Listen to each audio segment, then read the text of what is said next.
시편 142편 1절부터 7절입니다. 하나님 말씀 시편 142편 1절부터 7절입니다. 내가 소리내어 여호와께 부르짖으며 소리내어 여호와께 간구하는도다. 내가 내 원통함을 그의 앞에 토로하며 내 우환을 그 앞에 진술하는도다. 내 영이 내 속에서 상할 때에도 주께서 내 길을 아셨나이다. 내가 가는 길에 그들이 나를 잡으려고 울무를 숨겼나이다. 오른쪽을 살펴보소서. 나를 아는 이도 없고 나의 피난처도 없고 내 영혼을 돌보는 이도 없나이다. 여호와여, 내가 주께 부르짖어 말하기를 주는 나의 피난처시요 살아있는 사람들의 땅에서 나의 분깃이라 하였나이다. 나의 부르짖음을 들으소서. 나는 심히 비천하나이다. 나를 핍박하는 자들에게서 나를 건지소서.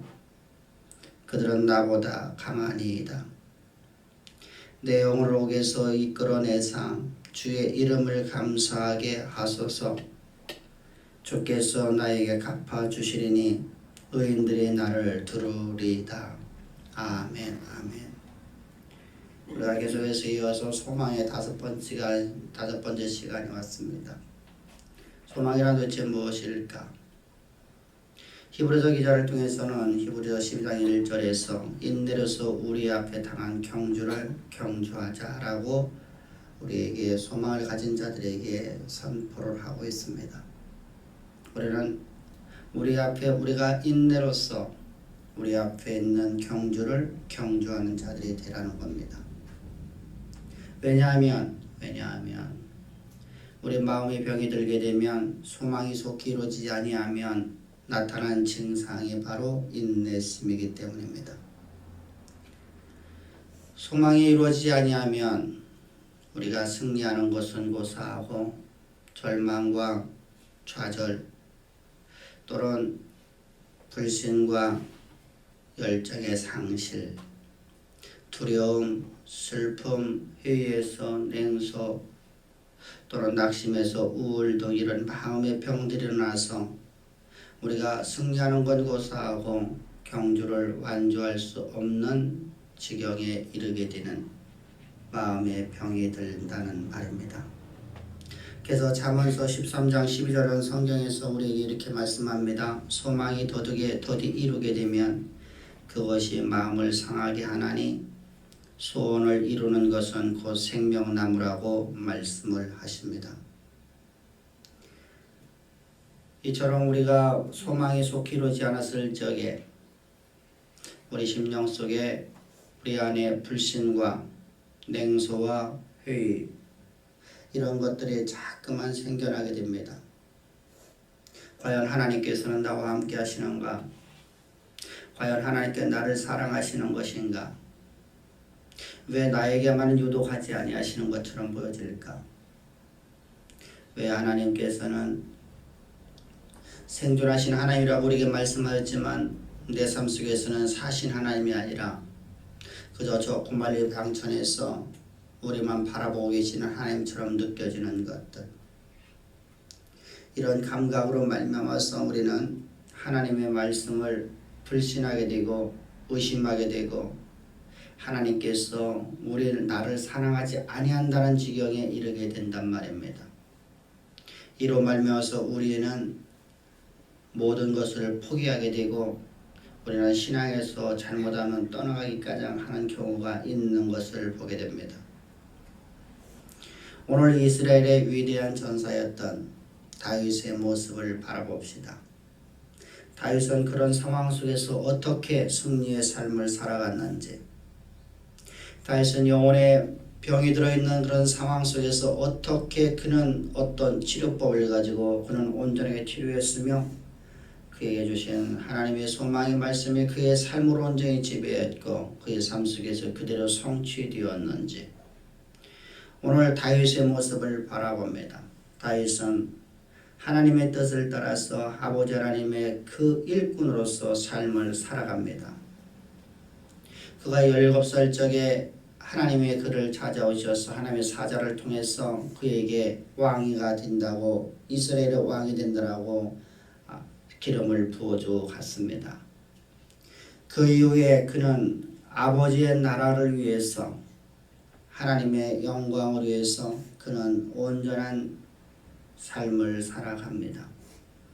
그 결과 그에게 극심한 환난과 역경이라는 사울왕의 추격이, 사울왕은 다윗이 이스라엘의 왕이 된다는 것을 알고 이스라엘의 왕위를 놓치지 않으려고 다윗을 죽이려고, 하나님의 뜻을 무산시켜 보려고, 하나님의 계획하심을 무산시켜 버리려고, 다윗을 죽이려고 그는 온갖 수단 방법을 가리지 않습니다.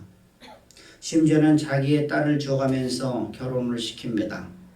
결혼식장에서 다윗을 죽이려고 그는 암살단을 갖다가 파견해서 다윗을 죽이려고 가장했던 모습을 바라봅니다. 그래서 다윗은 이제 애매한 고난을 받게 됩니다.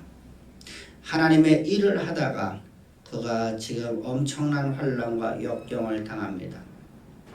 하나님께서는 그를 통해서 내가 너로 하여금 이스라엘의 왕을 된다는 소망을 주었는데, 그에게 닥쳐진 환경은 그는 처절하리만큼 힘들고 고통스러운 절망적인 상황만이 펼쳐집니다. 그는 사울을 피해서 도망을 다닙니다. 이곳저곳 도망 다닙니다. 그가 가는 곳마다 사울의 마수가 그를 쫓아왔고, 그는 도망을 다니며 결국은 이스라엘 땅에, 저 가나안 땅에 있을 수가 없어서 그가 도망간 곳이 아기스 왕 블레셋의 왕에게 그는 몸을 의탁하게 됩니다.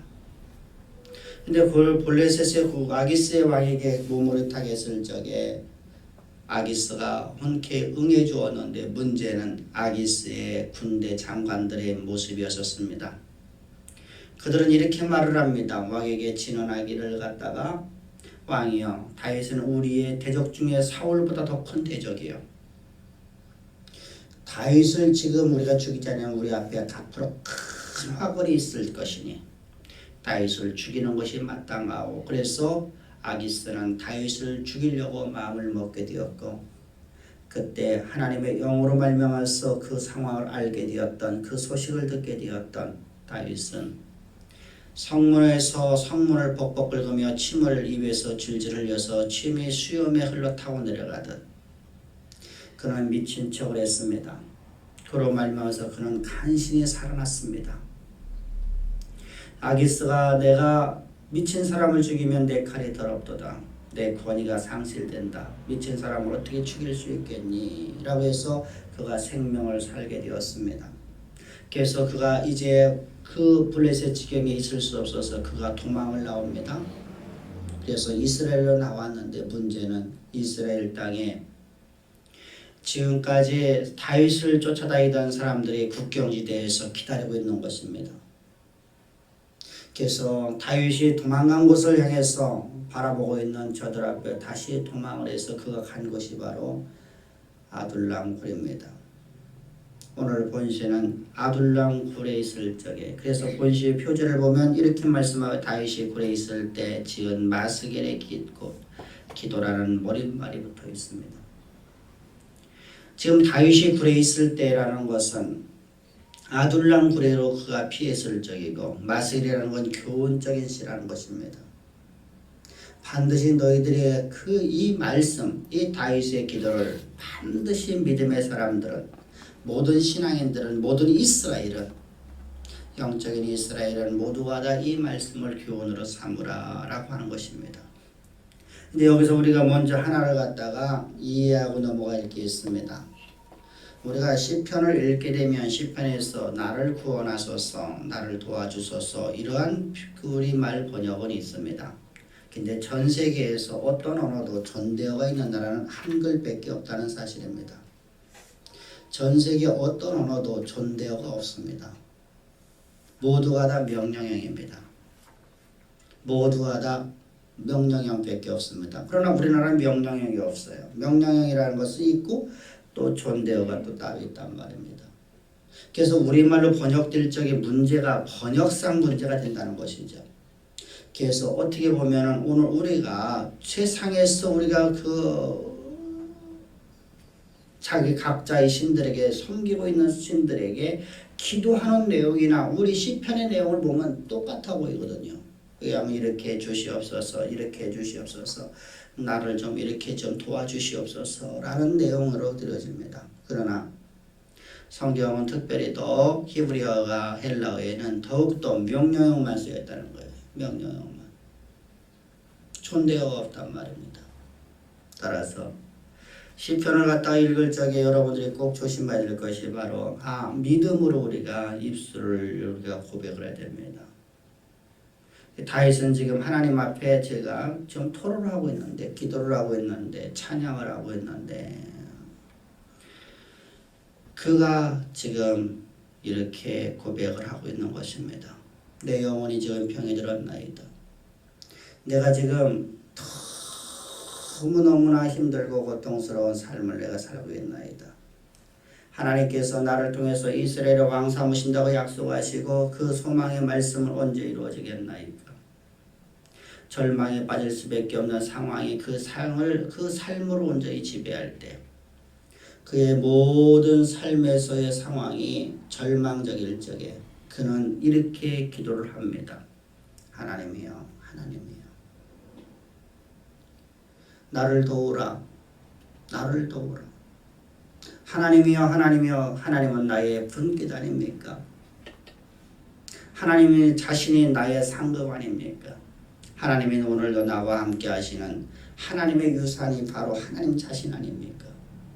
나의 분깃이라는 것은 유산을 말하는 겁니다. 여러분들 이처럼 다윗이 다른 시편에서도 이러한 상황에 걸렸을 적에 기도하는 내용을 바라봅시다. 어떻게 해서 그런 승리의 삶을 살 수 있었는지. 시편 42편과 43편에서는 세 번이나 반복해서 이렇게 고백을 합니다. 내 영혼아, 내가 어찌하여 낭망하며 어찌하여 내 속에서 불안해야 하는고. 너는 하나님을 바라라. 나는 내 얼굴을 도우시는 내 하나님을 오히려 찬송하리이다.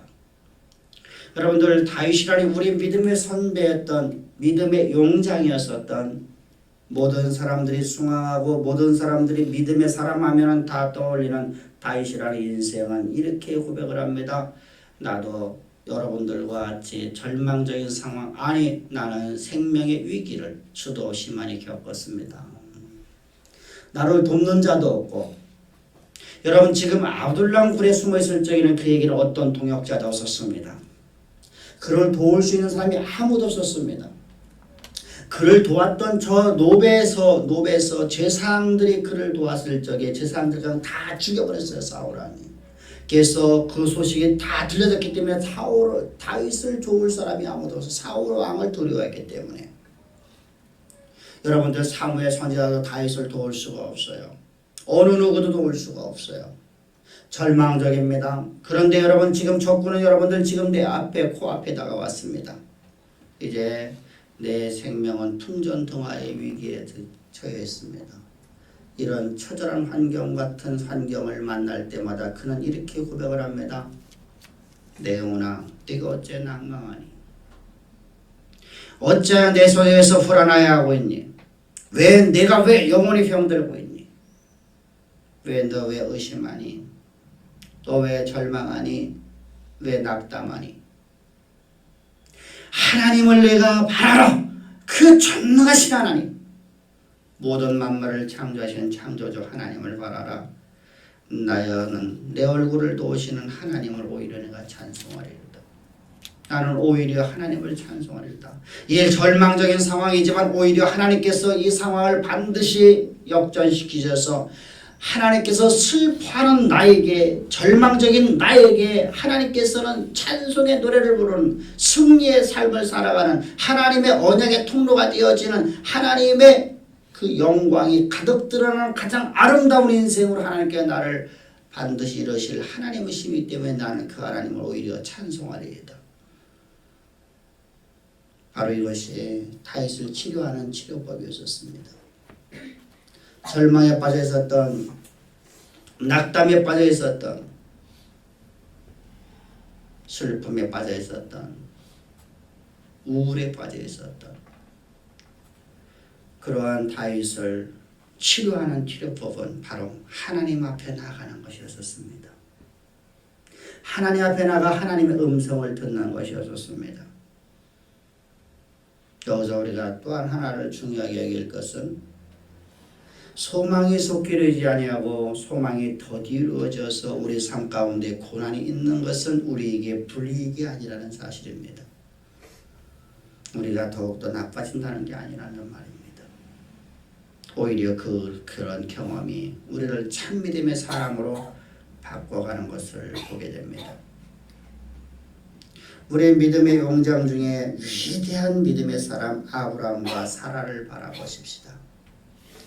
아브라함과 사라를 보면 그들만큼 여러분들 소망이 이루어지지 않아서 마음의 병을 혹독하게 앓은 사람도 없을 것입니다. 아마 인류 역사 이래 이들만큼 여러분 마음의 병이 많이 들었던 사람도 없었을 것입니다.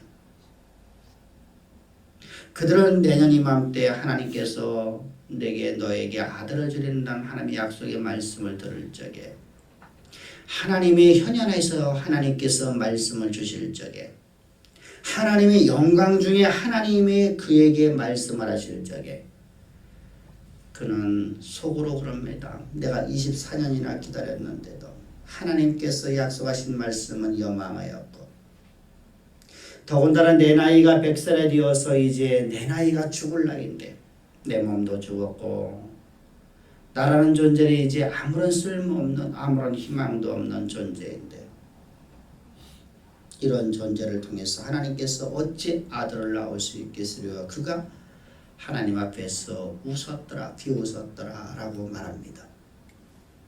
여러분은 어떻게 여러분 창조주 전능자이신 하나님의 영광을 보면서 비웃을 수 있을까요? 어떤 존재가 어떤 피조물이 감히 여호와 앞에서 우리를 창조하셨고 우리의 모든 것 대신 하나님 앞에서 어찌 비웃을 수 있을까요? 그런데 아브라함은 비웃었단 말입니다. 그만큼 그 마음의 병이 깊었던 것입니다. 그의 웃음소리를 한번 들어봅시다. 그는 이렇게 웃고 있습니다. 아브라함이 엎드려 웃으며 심중에 이르되 100세 된 사람이 어찌 자식을 낳을까? 여러분 아주 냉소적인 웃음 아닙니까? 하나님의 말씀이 이루어질 가능성이 없는 거라는 겁니다. 확률이 없다는 겁니다. 우리의 상식이나 우리의 전통을 아무리 우리가 보아도 100세 된 사람이 어찌 아들을 낳을 수 있으리까? 냉소적으로는 하나님 앞에 비웃는 웃음을 웃고 있는 모습을 바라보십시오. 그리고 사라는 여러분 어떻게 했으면 사라가 그 장막 뒤에서 문 뒤에서 들었더라. 아브라함과 사라가 나이가 많아 들었고 사라의 경수가 끊어졌는지라 사라가 속으로 웃고 이르되 내 몸이 죽었는데 나는 아이를 낳을 수가 없는 이제 여인이 되었는데 여자가 아니라 할머니가 되었는데 내가 어찌 아들을 낳을 수 있으리까? 절망과 포기와 그리고 낙담이 그의 삶을 온전히 지배했습니다. 그들은 여러 문제가 많아도 보통 많은 것이 아니었었습니다. 왜 그렇습니까? 현실 때문에 그렇습니다. 현실을 바라보면 우리의 상식에서 도저히 아이를 낳을 수 없는 의학적으로 나도 상식적으로 나도 우리의 전승을 보더라도 경수가 끊어진 여인이 어떻게 아이를 낳을 수 있으리까? 끝났다는 겁니다. 세상의 어떤 법칙으로도 이론으로서도 나이 100세 나이 사람이 아이를 낳을 수 있는 방법이 없다는 겁니다. 절망입니다. 그래서 냉소적인 웃음을 그래서 모든 걸 포기했습니다. 포기하니까 마음이 편했거든요. 여러분들 우리가 무엇인가를 우리가 추구하고 가다가 포기를 해버리면 사람이 마음이 편해져요. 근데 그것을 포기하지 않고 있으면 마음이 들끓거든요. 영혼의 병이 들기 시작하거든요. 근데 영혼의 병에서 넘어서서 이제 포기해버렸단 말입니다. 아이를 낳는 것을 완전히 포기해버리자 그 마음의 평강이 찾아왔는데 하나님께서 내년 영년이 때 내가 너에게 아들을 주린다고 말씀하시자 그들은 이렇게 비웃는 겁니다. 냉소적인 웃음으로 웃는 겁니다. 하나님, 저들의 마음속은 이렇습니다. 이미 포기해버려서 마음 편안한데 왜 또 말씀 주셨고 왜 마음을 괴롭게 만듭니까? 하나님 말씀 듣기 싫습니다. 그런 그들을 향해서 하나님께서는 이렇게 말씀하십니다. 여호와의 모든 말씀이 능치 못함이 있겠니? 여호와의 모든 말씀이 능치 못함이 있겠니? 여러분, 하나님의 주신 말씀이 이루어지지 않아 영혼의 병이 들었고 이제 포기 상태에 들어가 있는 아브라함과 사라를 일으켜 세웠던 것은 하나님의 음성을 듣는 것이었습니다. 여호와의 보좌 앞에 엎드려 하나님의 음성을 듣는 것. 하나님 앞에 나아가 하나님의 음성을 들었을 적에 그들의 삶 속에서는 하나님의 언약의 통로가 되어지는 하나님의 모든 계획하심이 그들의 삶으로 온전히 지배되게 되는 언약의 통로가 되어지는 놀라운 축복을 받게 됩니다. 여호와의 모든 말씀이 능치 못함이 있겠니? 여러분, 이 말씀을 듣고 아브라함이 다시 생기 넘치는 신앙으로 살아있는 믿음으로 변화된 모습을 바라보십시오. 그 하나님이 오늘 우리와 함께 하시는 하나님 아닙니까? 아브라함이 함께 하셨던 하나님, 그 동일하신 하나님께서 오늘 나와 함께 하시는 하나님, 우리와 함께 하신 하나님, 아브라함에게 소망을 주셨던 하나님은 우리에게 소망을 심어주신 하나님. 아브라함이 절망에 빠질 수밖에 없고 절망에서 좌절과 좌절에서 포기한 상태에 들어갔던 그에게 하나님이 찾아오셔서 말씀하실, 근데 우리는 아직 포기하지 않았잖아요. 계속 내 영혼이 여러분 병들어 있잖아요. 또 안달복달 못하잖아요. 안달복달하잖아요. 내 속에서. 그 하나님은 이렇게 말씀하시는 여호와의 모든 말씀이 능치 못함이 있겠니? 그 하나님이 나와 함께 하십니다. 그러므로 우리는 승리의 삶을 살 수밖에 없다는 말입니다. 하나님이 함께 하시자 이러면 그들은 이렇게 고백을 하게 됩니다. 바랄 수 없는 중에 바라고 하나님의 약속의 말씀을 믿었더라는 겁니다. 로마서 4장을 보면 여러분들은 그는 이렇게 고백합니다. 바랄 수 없는 중에 그는 바라고 믿었더니 하나님께서 죽은 자를 살리신 하나님을 그는 믿었더라. 없는 것을 있는 것 같이 부르시는 하나님을 그는 믿었더라. 우리가 소망이 더디 열어져서 우리 영혼이 병들 때 하나님 앞으로 더 나오십시다. 그리고 하나님의 생명의 말씀을 들으십시다. 하나님의 음성을 온전히 들으십시다. 그리고 그 말씀 앞에 우리 화답합시다. 아멘으로. 그러면 아브라함에게 하나님이 역사하셨던 것처럼 우리에게 동일하게 역사하시는 동일하신 하나님이십니다. 여러분, 모세는 그럼 어땠을까요? 우리가 다윗과 아브라함과 모세의 모습을 통해서 오늘 우리의 모습이나 저들의 모습이나 어땠을까? 여러분, 모세라는 인생은 나이 40에 하나님의 소망의 말씀을 이뤄보려고 그가 일어났다가 절망에 빠지는 상황을 맞았습니다.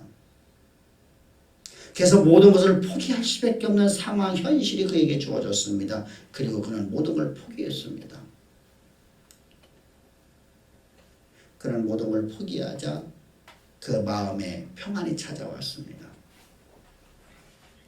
그는 광야 40년 동안 나이 80대까지 여러분 그는 살아가는데 그는 여러분들 한 번도 고민해 보지 않습니다. 왜요? 포기해 버렸기 때문에. 하나님께서 나를 통해서 이스라엘 민족을 구원하는 구원자 삼으리라는 하나님의 약속의 말씀을 그는 그의 어머니로부터 하나님이 너를 향한 계획하심이라는 걸 알려주었지만 그는 그걸 포기해버리자 그 마음속에서는 한 번도 그것 때문에 고민해보지 않습니다. 절망이 아니라 포기입니다. 낙담이 아니라 포기였었습니다.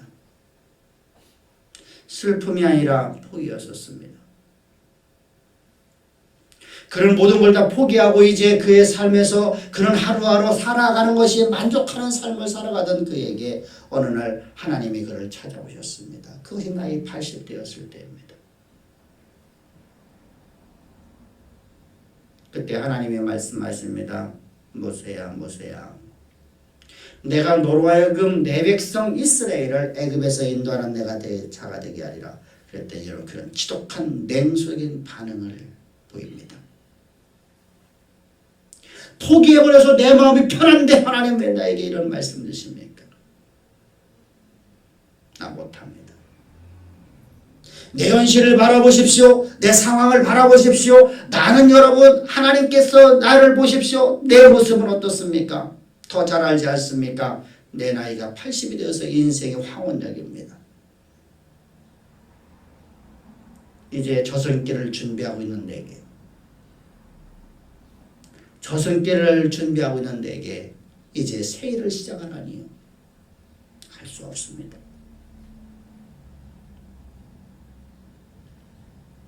하나님, 나는 여러분, 나는 아무도 도울 사람이 아무도 없습니다. 내가 도울 수는 아무것도 없는데 어떻게 내가 그 일을 하겠나이까. 과거에 나를 도울 수 있을 적에 하나님 가만히 계시더니, 나를 도울 자가 많았을 때 하나님 그때 하셨으면 할 수 있었지만 지금은 할 수가 없습니다. 쓸데없는 말씀하지 마시고 나 그냥 여생이나 편안하게 지나다 죽게 하소서. 그것이 그의 간구였어요. 지독한 냉소주의, 냉소적인 피부성, 하나님 앞에 대들고 있는 그의 모습을 바라보십시오. 여러분, 왜 그렇습니까? 그는 소망을 거절다했기 때문입니다. 절망에서 좌절로 빠질 수밖에 없는, 좌절해서 모든 걸 포기할 수밖에 없는 현실의 모습이 40년이라는 기간을 살아왔습니다. 그래서 여러분 그러기 바랍니다. 내 나이가 몇 살인데 하나님, 내가 누구간데 내가 바로에게 가며, 이런 말입니다. 내가 누구간데 내가 바로에게 가며, 이스라엘의 자손을 애굽에서 인도해내니까 보낼 만한 자를 보내소서. 힘 있는 사람을 보내소서. 아직도 혈기팔팔한 사람을 보내소서. 이제 모세는 지독한 냉소주의가 되어서 자기 것을 포기한 것을 다시 잡지 않으려고 그는 하나님 앞에 말을 하고 있습니다. 이제까지도 한 번도 도운 적이 없는데, 여러분 아브라함이나 저 다윗을 보면 그래도 하나님께서 그들 가운데 나타나셔서 몇 번씩이라도 말씀해 주셨고 도와주셨었습니다. 근데 모세는 단 한 번도 하나님의 도움을 받아본 적이 없어. 그의 기억 속에 바라보면 한 번도 하나님이 나를 도왔던 적도 없는데 하나님 내가 뭐 어떻게 내가 그러겠습니까? 하나님은 그냥 애굽의 수많은 신들처럼 그냥 존재하는 신일 뿐이라고 그는 믿고 살았습니다. 그래서 하나님의 전능하심을 보면서도 하나님의 전능성뿐만 아니라 하나님의 영광을 직접 눈으로 목격하면서도 떨기나무 가운데 불로 임하신 하나님의 영광을 보면서도 그는 거절을 합니다. 할 수가 없습니다. 그러나 하나님은 하나님의 계획하심을 끝까지 이루시기 위해서 소망을 잃어버린 자에게 소망을 다시 심어주시는 하나님이십니다. 그래서 하나님은 이렇게 말씀하십니다. 아니다 모세야. 내가 너를 통해서 이스라엘을 내 백성 이스라엘을 애굽에서 인도해내리라. 가자 모세야. 너와 내가 하적 할 일이 남아 있지 않니? 내가 너와 나와 할 일이 있지 않니? 가자 모세야. 일어나라. 자리를 털어라. 허리를 곧게 펴라. 지팡이를 버리고 내 능력을 가지고 나아가라. 여러분들 훗날이 이제 40년이 지났습니다. 하나님이 모세를 통해서 이스라엘 백성들을 애굽에서 인도해내는 자로서 모세를 들어 쓰시고 난 다음에 이제 40년이 지났습니다. 모세의 120년이 되었습니다. 모세의 나이가 120년 되었을 적에 그의 비문에 적혀질 기록을 한번 바라봅시다. 신명기 34장 10절부터 12절에서는 이렇게 고백합니다. 그 후에는 모세는 여러분 이렇게 기록을 하고 있습니다. 그 후에는 이스라엘의 모세와 같은 선지자가 일어나지 못하였더니 모세는 여호와께서 대면하여 아시던 자요 여호와께서 대면하여 아시던 자요 여호와께서 그를 애굽 땅에 보내사 바로와 그의 모든 신하와 그 온 땅의 모든 이적과 기사와 큰 권능과 위엄을 행하게 하심에 온 이스라엘 목전에서 그것을 행하던 자더라. 이것이 바로 모세의 비문에 적혀질 비문의 내용입니다. 비록 여러분 모세는 여러분들 이런 비문은 없었습니다. 그러나 오늘날 우리가 이런 비문을 만든다고 하면 광해토 대왕이 여러분들 그가 비문을 만들었던 것처럼 비문을 만든다고 하면 그는 이렇게 기록했을 것입니다.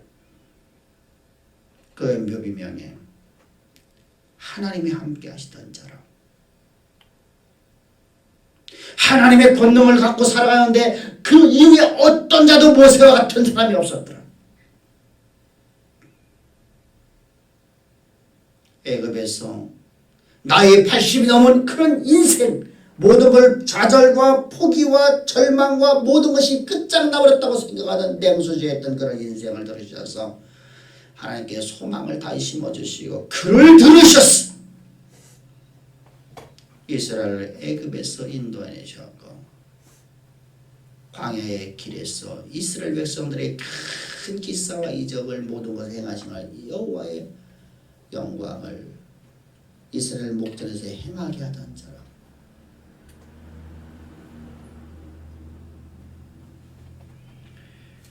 여러분 이처럼 소망이 속해 이루어지지 않아서 병이 들고 힘이 들었던 사람들 성경에는 수도시 많습니다. 그러나 하나님을 저들의 특징은 모두가 다 하나님 앞에 서 있었다는 겁니다. 절망이 찾아올 때마다 오히려 하나님 앞으로 더 나아갔습니다. 하나님의 음성을 들었습니다. 한쪽 귀로 두고 한쪽 귀로 흘러내가는 것이 아니라 하나님의 음성을 듣는 올바로 들었습니다. 아브라함이 여러분들 하나님께서 아브라함에게 말씀하시기를 야 여호와의 모든 말씀이 능치 못함이 있겠니? 라고 할 적에 그 말씀을 여러분들 하나님의 생명의 말씀으로 듣지 아니하고 그저 한쪽 귀에 흘려 들어가는 말씀으로 그가 들었더라면 그런 아들을 낳을 수가 없었습니다. 왜? 절대로 사라의 몸에 들어가지 않았을 것이기 때문입니다.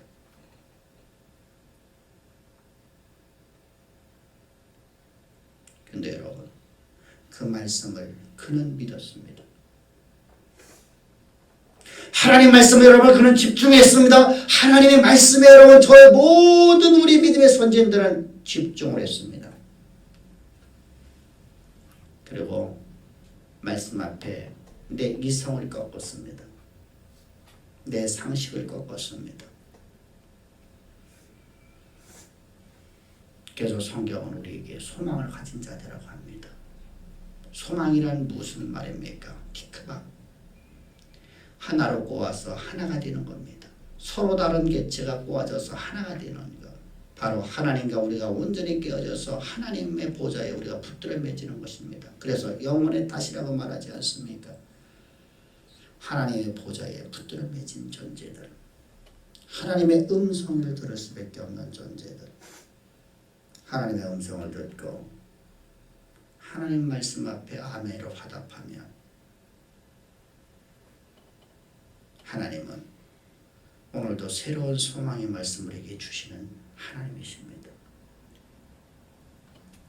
여러분 이 티크바라는 단어가 이사야서 40장 31절을 보게 되면은 바라고 의지하다라는 단어로 번역되어 있습니다. 오직 여호와를 바라보고 의지하는 자는 새 힘을 얻어 독수리같이 날개칠 것이며 날개치며 올라갈 것이요 달려가고 지치지도 않고 걸어가도 피곤하지 않을 것이다 라고 번역되어 있습니다.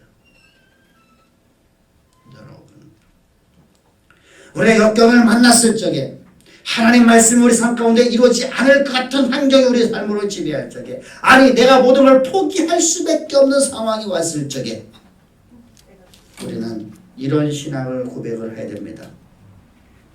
여호와여 내가 주께 부르짖어 말하기를 주는 나의 피난처시요 살아 있는 사람들의 땅에서 나의 분깃이라 하였나이다. 이것이 다윗의 고백이었습니다. 오늘 본문 5절에서 여러분이 그는 이렇게 고백을 합니다. 나의 피난처시요 라는 단어는 여러분들 다시 번역을 하게 되면 나의 신뢰할 자요 확고한 소망이니이다 라는 단어로 번역을 해야 돼요. 이게 직역을 한 거거든요. 나의 피난처요라고 하는 것이 아니라 나의 신뢰할 자요 확고한 소망이니이다.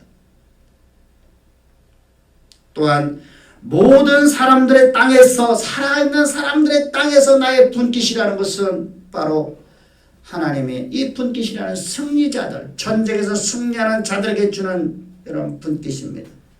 또는 제사장에 주는 분깃입니다. 전리품이란 말입니다.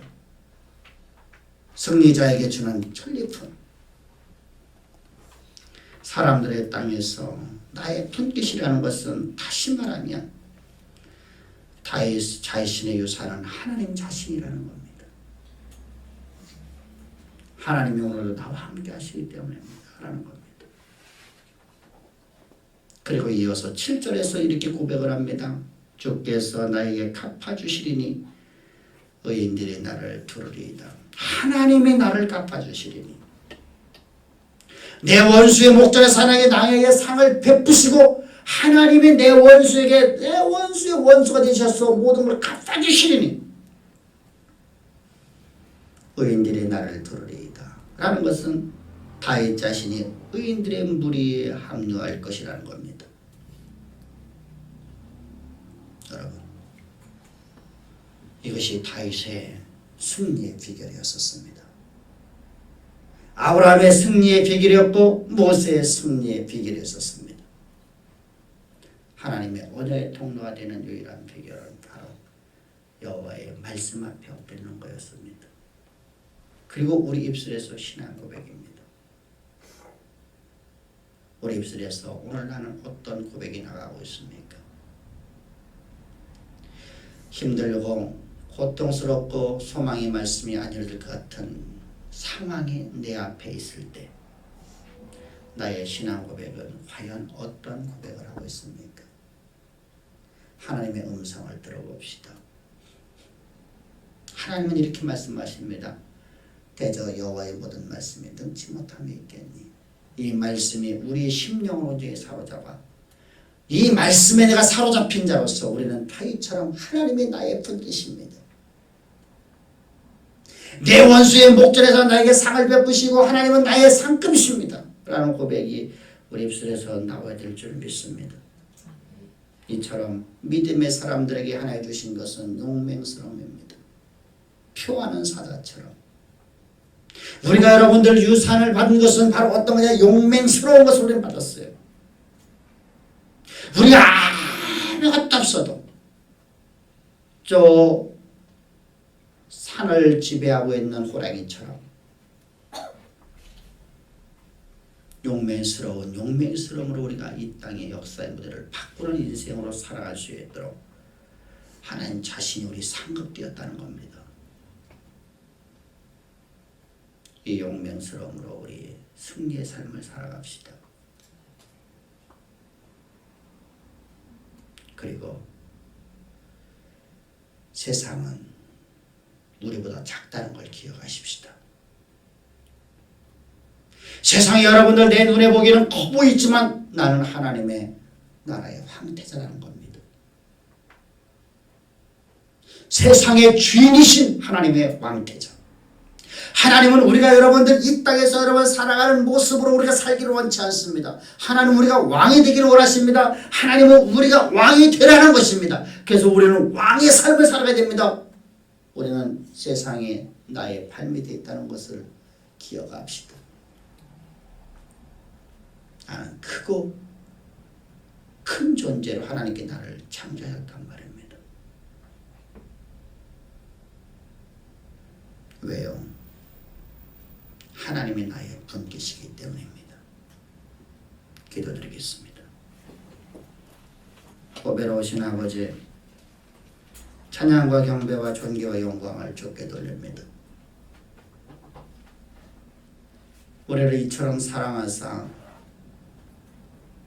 소망이 우리 가운데 주시고 소망이 우리 삶에서 온전히 이루어질 수 있도록 오늘도 말씀 주신 아버지 하나님 감사와 찬양과 영광을 돌립니다. 하나님 말씀은 늙지 못함이 없이 우리 삶의 역사의 무대 가운데 반드시 이루어지는 걸 저희들 확신하며 또한 우리는 아버지 하나님의 황태자로서 이 땅의 왕으로서 살아가는 존재임을 알려주시어서 우리가 세상의 역사를 만들어가는 세상의 역사를 지배하는 하나님의 아들의 삶을 살 수 있도록 오늘도 말씀 주시고 우리 심령을 회복시켜 주시니 참 감사합니다. 경배하며 예수님의 이름으로 기도합나이다. 아멘.